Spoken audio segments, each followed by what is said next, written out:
تو یہ ہے ریویلڈ نالج جو اللہ تعالیٰ اپنے پیغمبروں کے ذریعے دیتا ہے. پیغمبر اللہ اور مخلوق کے درمیان وسیلہ ہے.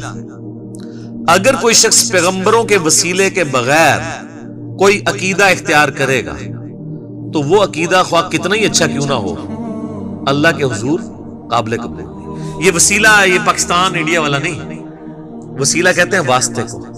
اللہ اور مخلوق کے درمیان واسطہ پیغمبر ہے. پیغمبر کو اگر کوئی چھوڑ دیتا ہے تو ظاہر ہے پھر وہ اللہ کے بارے میں ایسی کوالٹیز کلیم کرے گا جس کو اللہ نہیں کرے گا.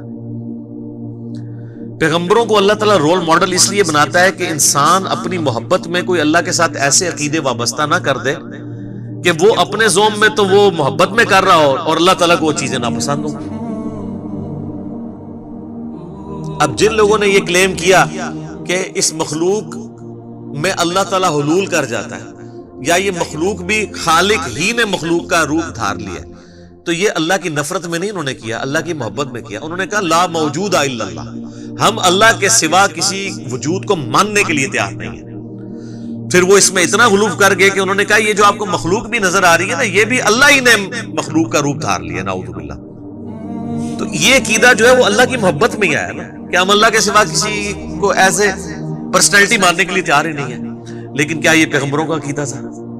نہیں. پیغمبر کے عقیدے کے بغیر، پیغمبر کی بتائی ہوئی تعلیمات کے بغیر آپ کچھ سے کچھ کر لیں گے.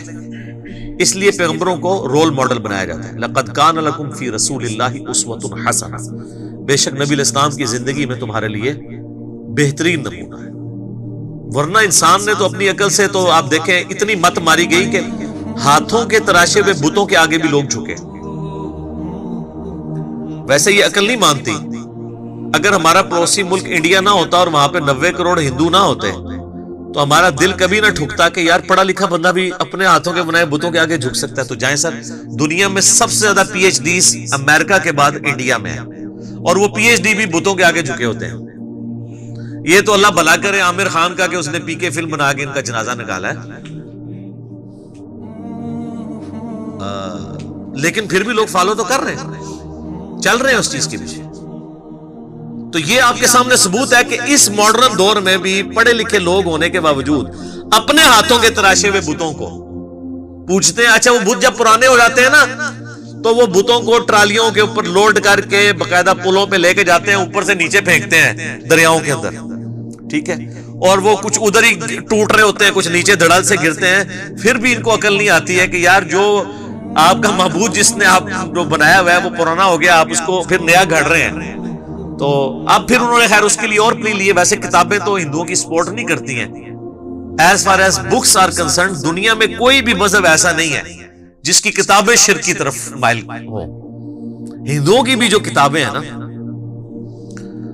ویدیں جو ان کی مین جو کتابیں ہیں یا اپنیشدز ہیں، آپ ان کو بھی پڑھیں تو اس میں بھی ون گاڈ کا کنسپٹ ملے گا.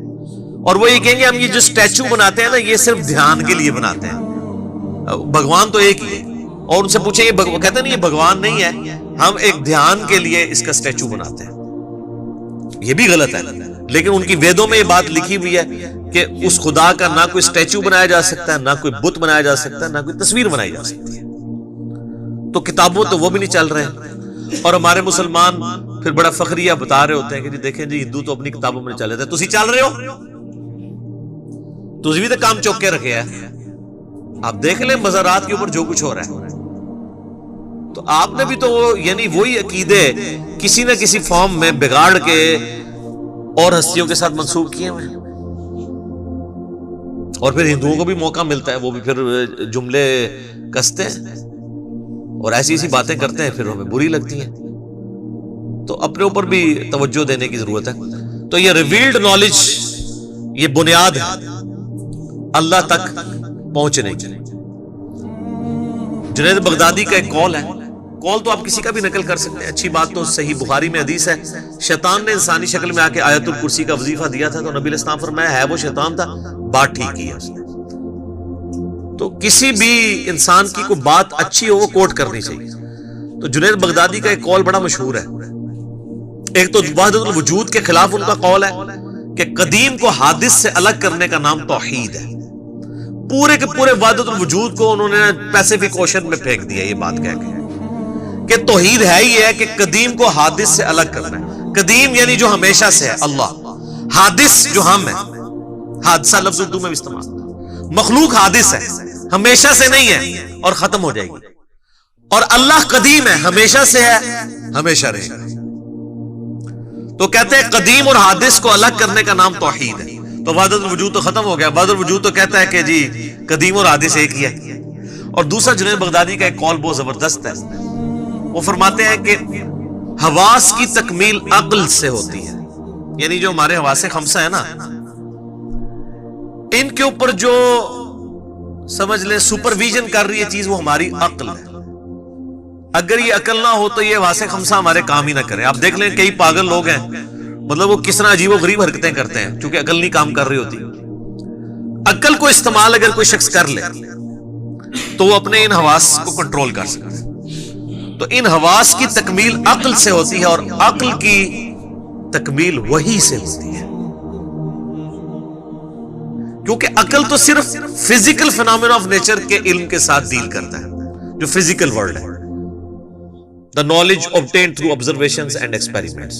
سائنس کا سائنس فرشتوں کو ڈیٹیکٹ نہیں کر سکتی، عذاب قبر نہیں ڈیٹیکٹ کر سکتی، جنت نہیں دیکھ سکتی، جہنم نہیں دیکھ سکتی، اس لیے کہ وہ اس فزیکل ورلڈ کی چیزیں نہیں ہیں. اللہ نے لمیٹیشن کر دیا. جس طرح ہمارے کانوں کی لمیٹیشن ہے، ایک خاص فریکوینسی سے اوپر بھی آواز ہم نہیں سن سکتے، اس سے نیچے بھی نہیں سن سکتے. ہمارے سننے کی حص جو ہے وہ بہت کم ہے، کتے کی بہت زیادہ ہے. اس لیے آپ کو کتے نظر آتے ہیں ایئرپورٹس کے اوپر سمگلنگ والے لوگوں کو پکڑنے کے لیے. وہ ایسی چیزیں سونگ لیتے ہیں جو ہم نہیں سونگ سکتے.